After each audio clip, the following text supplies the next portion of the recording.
Hello, I'm Pablo Ida and I graduated in metal art sculpture.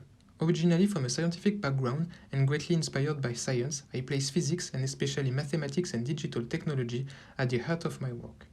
In this video, I will talk a little bit more about Minimal Construction 1, how is it constructed and how we made it. Minimal Construction 1 is the synthesis of the creative exploration I conducted during my 2-year studies at the Ensamas Metal Art Studios. The sculpture is the combination of my scientific approach with the traditional metal crafts I learned in the studio. This sculpture is constructed as a minimal surface inscribed in a cloverleaf knot.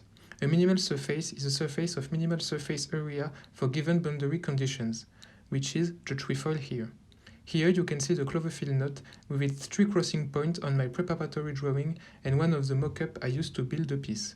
This piece is also a Mobius strip, which means that there is only one edge and one face.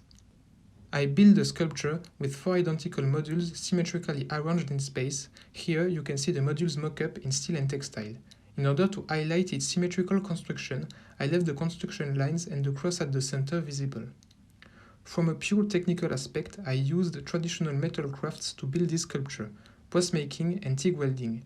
Brass making consists of hammering a metal sheet with different types of hammer on a stake.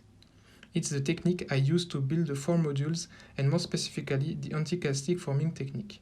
In anticlastic forming, the center of the sheet is compressed and its edges are stretched. So the surface develops 2 curves moving in the opposite directions. Then I welded the 4 modules using a TIG in order to limit the deformations. With this sculpture, I wanted to create a particular topology, a new full-fledged space, which greatly differs from our usual spatial perception.